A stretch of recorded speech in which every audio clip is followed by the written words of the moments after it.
Pozdrav svima. Stigli smo na pčelinjak da provjerimo kakav je bio pad varoje poslije tretmana oksalnom kiselinom.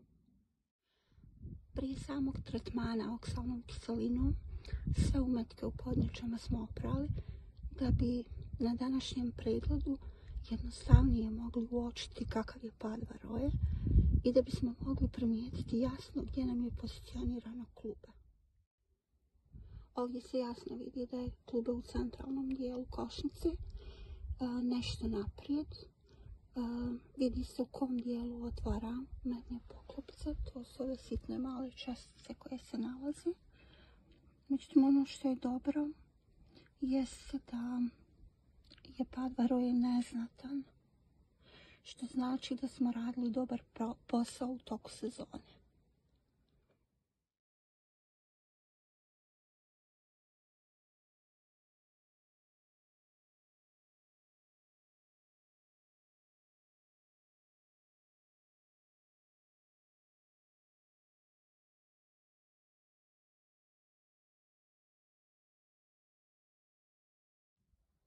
Do narednog videa, lijep pozdrav!